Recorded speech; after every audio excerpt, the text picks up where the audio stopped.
মুফতি সাহেব হুজুরকে পীর বললে তোদের যদি রাগ হয় আমরা বলবো মুর্শিদকে বলা। দাদা পীর সাহেব রহমাতুল্লাহ আলাইহির ব্যাপারে ফার্সিতে লেখা একটা সনদ যদি পড়ে দেয় সারা জীবন নাকি প্রসাবে পানি তুলবে। একটা বাংলা কথাও বলতে শেখেনি, বলতে বলতে বলতে বলতে কি বললে হয়, বলছে কালাচাঁদ পীর, নিমাইচাঁদ পীর, হরিচাঁদ পীর, লালচাঁদ পীর। তোদের তো যোগ্যতা শুধু গুগল বাবা। কিতাব খুলে মুফতি সাহেব হুজুরের সামনে এসে ওই একেবারে সহিহ বুখারীর প্রথম দার্সটা ইন্নামাল আমালু বিন্নিয়াত, এই হাদিসটা প্রথম থেকে শেষ পর্যন্ত পড়ে যা, তবে তোর যোগ্যতা বুঝবো। তো যোগ্যতা আছে? আর বাংলা কথা তো ঠিক করে বলতে পারিস না, যোগ্যতা দেখাচ্ছি। তো আমি বলছি গুগল বাবাদের সার্চ করে দেখো দোস্ত, হরিচাঁদ পীর ছিল কিনা। তুমি যে বললে হরিচাঁদ, এই 5 পীরের নাম বলে দিলাম, তার মানে তুমি তোমার কথায় হরিচাঁদকে পীর বলেছো, তুমি গুরুচাঁদকে পীর বলেছো, তুমি লালচাঁদকে পীর বলেছো, তুমি কালাচাঁদকে পীর বলেছো, নিমাইচাঁদ আমি আর বললাম না। এই 4 জন ব্যক্তিকে তুমি যে পীর বলেছো, এই যারা পীর নয়, পীর কাদের বলা হয়?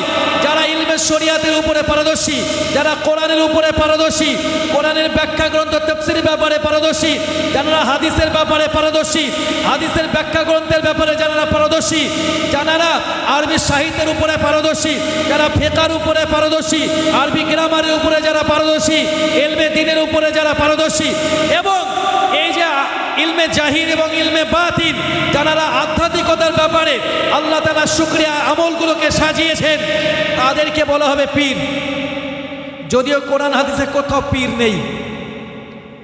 মুফতি সাহেব হুজুরকে পীর বললে তোদের যদি রাগ হয় আমরা বলবো মুর্শিদকে বলা।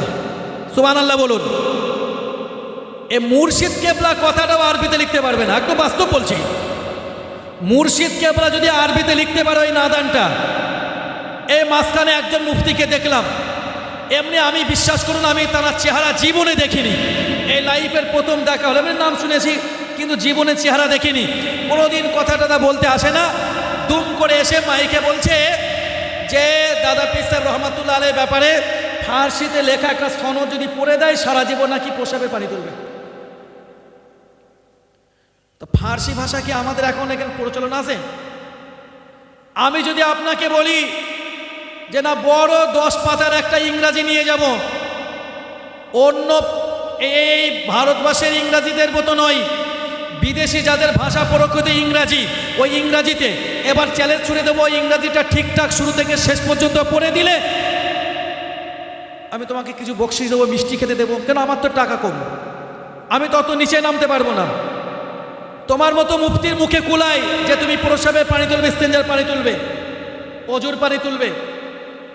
এটা বলার আগে চিন্তা করার দরকার ছিল যে তুমি একজন আলেমে দ্বীন, তোমাকে বলা হতো তুমি একজন শাইখুল আওয়াল। দেখছিলাম তো একজন শাইখুল আওয়ালের কাজ কি?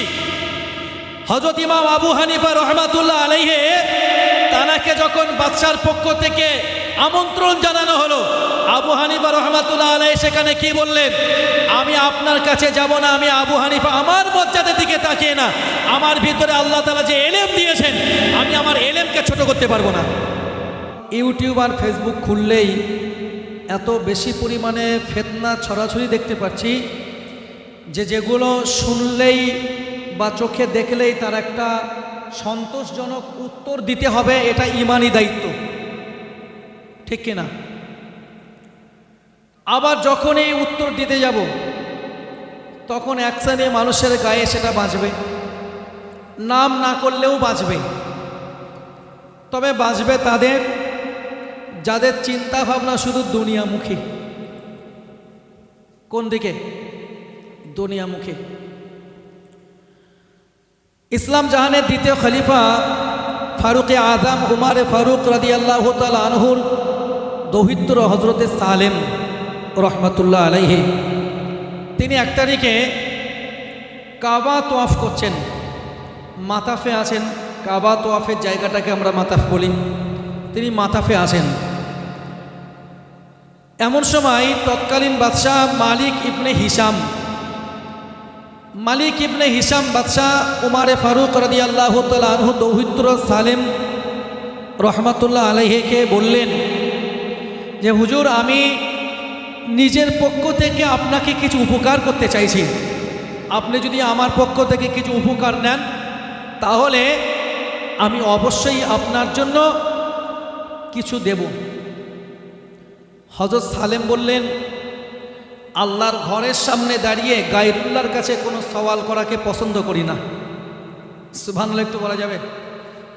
সামনে আল্লাহর ঘর, তোয়াফ করছি কাবার, মাথাফে দাঁড়িয়ে কোনো গায়রুল্লাহর কাছে কোনো কিছু সওয়াল করা, গায়রুল্লাহর কাছে কোনো কিছু চাওয়া, আল্লাহ ছাড়া অন্যর কাছে প্রার্থনা করা, এটা আমি পছন্দ করি না। তো বাদশাহ মালিক ইবনে হিশাম চুপ হয়ে গেলেন, কিছুই বললেন না।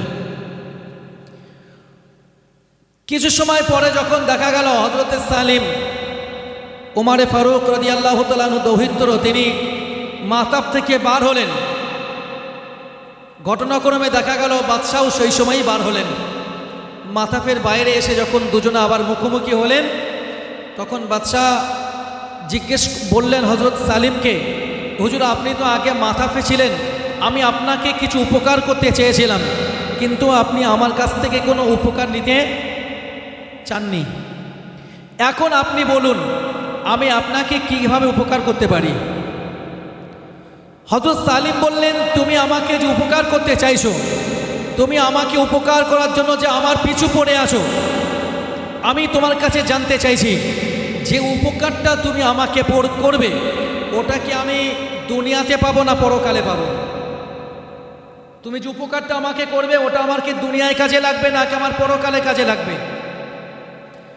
তো মালিক ইবনে হিশাম বাদশা চুপ হয়ে ভাবলেন, যদি আমি বলি যে না এগুলো আপনার পরকালে কাজে লাগবে, তাহলে তো হযরত উমর রাদিয়াল্লাহু তাআলা দৌহিত্র হযরত সালেম, তিনি আমল আখলাক চরিত্র, তানার ইবাদত বন্দেগী, তানার রোজা পালন, কোরআন তেলাওয়াত, ইলমে শরিয়াতের উপরে প্রতিষ্ঠিত জীবন, রাসূলের সুন্নাতি আমল, এ ব্যাপারে তিনি তো আমার থেকে আরো অনেক ঊর্ধ্বে।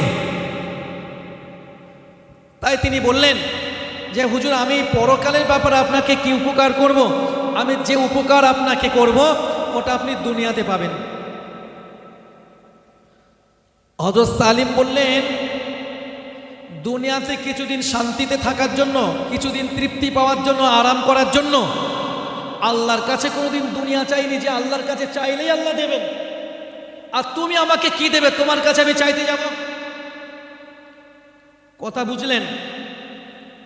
যে দুনিয়ার সুখ, দুনিয়ার শান্তি, দুনিয়াতে আমার কিছু উপকারে আসবে, কল্যাণে আসবে, এটা আল্লাহ তাআলার কাছে কোনোদিন চাইনি। যে আল্লাহ দিলে আমার কোনোদিন অভাব হবে না, আমার আল্লাহ যদি দেন তিনি আমার সমস্ত আশা পূরণ করতে পারেন। আর আমি তোমার কাছে চাইবো, তুমি চিন্তা করো কি করে? বাদশাহ মুখ বন্ধ করে চলে গেলেন। এই চিন্তা ভাবনাটা কোনমুখী হলে হয়? পরকালমুখী। আজকে এক শ্রেণীর নিন্দুকেরা মুফতি সাহেব হুজুরের ব্যাপারে বলতে গিয়ে অনেক বেশি কথা বলছে, অনেক বেশি। আল্লাহর শুকরিয়া, আল্লাহর দয়া, আল্লাহ জবান দিয়েছেন বলে গালাগালি শুনে গালাগালি দেওয়া যাবে? কথা বলেন। গালাগালি শুনেও তো দেওয়া যায়। একটা বাচ্চাকে আপনি বললেন বল এ, তা সে শুনে বলল এ। আপনি তাকে বললেন বল আলিফ, তা সে শুনে বলবে আলিফ। এটা ভালো কথা বলে সে বলবে নাকি নয়? আপনি আমাকে বললেন যে বলো আলহামদুলিল্লাহ, তা আমি বলবো আলহামদুলিল্লাহ। আমি আপনাদেরকে মাঝে মাঝে বলতে বললাম, ধরুন বলুন সুবহানাল্লাহ, তো আপনারা বলেন সুবহানাল্লাহ। স্মৃতিশক্তি খারাপ হলেও শুনেই তো সঙ্গে সঙ্গে ছোট আমলগুলো করা যায়, ছোট কথাগুলো বলা যায়। তো যারা গালাগালি করছে আমরা কি তাদের এরকম গালাগালি দেবো নাকি ধৈর্য অবলম্বন করবো? তোরা যত পারবি বলে যা, গায়ে জ্বলন চড়ছে কেন? এদের তো পরকালমুখী চিন্তা ভাবনা নেই। চিন্তা ভাবনা একটা আছে কি, এখনো পর্যন্ত ঠিকঠাক করে বাংলা কথা বলতে পারে না, সব জায়গায় স্টেজে উঠবো। আল্লাহ আমাকে মাফ করুন, আমি যথার্থ বলছি, আমি জামিয়া রহমানে কোনোদিন কথা বলার জন্য আসি না, আমার ভয় লাগে। এখানে যে সমস্ত ছাত্র ভাইরা আছেন, আমি ওই ছাত্র ভাইদেরও ছাত্রের যোগ্য। এই অভিজ্ঞতা আমার তখন হয়েছে যখন আমি জামিয়া রহমানিয়াতে পড়াশুনো করেছি। আলহামদুলিল্লাহ বলেন একটু। জামিয়া রহমানিয়াতে এমনও ছাত্র রানিং পড়ছেন, আমি নিজে তাদের ছাত্রের যোগ্য, একদম যথার্থ বলছি, আল্লাহ সাক্ষী এ ব্যাপারে। দূর থেকে বড় বড় বাতেলামারা একদিন জামিয়াতে এসে দেখো এখানে কি করা হয়। আসলে একটা বাংলা কথাও বলতে শেখেনি, বলতে বলতে বলতে বলতে কি বললে হয়, বলছে কালাচাঁদ পীর, নিমাইচাঁদ পীর, তারপরে হরিচাঁদ পীর, লালচাঁদ পীর। তোদের তো যোগ্যতা শুধু গুগল বাবা। কিতাব খুলে মুফতি সাহেব হুজুরের সামনে এসে ওই একেবারে সহিহ বুখারীর প্রথম দার্সটা ইন্নামাল আমালু বিন্নিয়াত, এই হাদিসটা প্রথম থেকে শেষ পর্যন্ত পড়ে যা, তবে তোর যোগ্যতা বুঝবো। পড়ে যা, এটা তোর যোগ্যতা আছে। আর বাংলা কথা তো ঠিক করে বলতে পারিস না, যোগ্যতা দেখাচ্ছিস। তো আমি বলছি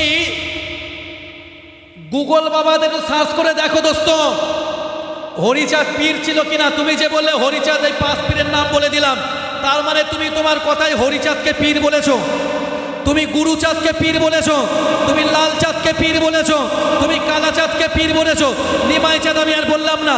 এই 4 জন ব্যক্তিকে তুমি যে পীর বলেছো, এই যারা পীর নয়, পীর কাদের বলা হয়? যারা ইলমে শরিয়াতের উপরে পারদর্শী, যারা কোরআনের উপরে পারদর্শী, কোরআনের ব্যাখ্যা গ্রন্থ তাফসীরের ব্যাপারে পারদর্শী, যারা হাদিসের ব্যাপারে পারদর্শী, হাদিসের ব্যাখ্যা গ্রন্থের ব্যাপারে যারা পারদর্শী, যারা আরবি সাহিত্যের উপরে পারদর্শী, যারা ফিকহের উপরে পারদর্শী, আরবি গ্রামারের উপরে যারা পারদর্শী, ইলমে দ্বীনের উপরে যারা পারদর্শী, এবং এই যে ইলমে জাহির এবং ইলমে বাতিন, যারা আধ্যাত্মিকতার ব্যাপারে আল্লাহ তাআলা শুকরিয়া আমলগুলোকে সাজিয়েছেন, তাদেরকে বলা হবে পীর। যদিও কোরআন হাদিসে কোথাও পীর নেই। মুফতি সাহেব হুজুরকে পীর বললে তোদের যদি রাগ হয়, আমরা বলবো মুর্শিদকে বলা। সুবহানাল্লাহ বলুন। এই মুর্শিদ কেবলা কথাটাও আরবিতে লিখতে পারবে না, একদম বাস্তব বলছি। মুর্শিদ কেবলা যদি আরবিতে লিখতে পারো এই নাদানটা, এই মাঝখানে একজন মুফতিকে দেখলাম, এমনি আমি বিশ্বাস করুন আমি তার চেহারা জীবনে দেখিনি, এই লাইফের প্রথম দেখা হলো। আমি নাম শুনেছি কিন্তু জীবনে চেহারা দেখিনি, কোনোদিন কথাটা বলতে আসে না। দুম করে এসে মাইকে বলছে যে দাদা পীর সাহেব রহমাতুল্লাহ আলাইহির ব্যাপারে ফার্সিতে লেখা একটা সনদ যদি পড়ে দেয় সারা জীবন নাকি পোশাবে পানি তুলবে। তো ফার্সি ভাষা কি আমাদের এখন এখানে প্রচলন আছে? আমি যদি আপনাকে বলি যে না বড় 10 পাতার একটা ইংরাজি নিয়ে যাব, অন্য এই ভারতবর্ষের ইংরাজিদের মতো নয়, বিদেশি যাদের ভাষা প্রকৃত ইংরাজি, ওই ইংরাজিতে এবার চ্যালেঞ্জ ছুড়ে দেবো, ওই ইংরাজিটা ঠিকঠাক শুরু থেকে শেষ পর্যন্ত পড়ে দিলে আমি তোমাকে কিছু বকশিশ দেবো, মিষ্টি খেতে দেবো। কেন? আমার তো টাকা কম, আমি তত নিচে নামতে পারবো না। তোমার মতো মুফতির মুখে কুলাই যে তুমি প্রসাবের পানি তুলবে, ইস্তেঞ্জার পানি তুলবে, অজুর পানি তুলবে। এটা বলার আগে চিন্তা করার দরকার ছিল যে তুমি একজন আলেম দ্বীন, তোমাকে বলা হতো তুমি একজন শাইখুল আওয়াল। দেখছিলাম তো একজন শাইখুল আওয়ালের কাজ কি? হযরত ইমাম আবু হানিফা রহমাতুল্লাহ আলাইহি, তানাকে যখন বাদশার পক্ষ থেকে আমন্ত্রণ জানানো হলো, আবু হানিফা রহমাতুল্লাহ আলাইহি সেখানে কি বললেন? আমি আপনার কাছে যাব না, আমি আবু হানিফা আমার মর্যাদার দিকে তাকিয়ে না, আমার ভিতরে আল্লাহ তাআলা যে এলেম দিয়েছেন, আমি আমার এলেমকে ছোট করতে পারবো না।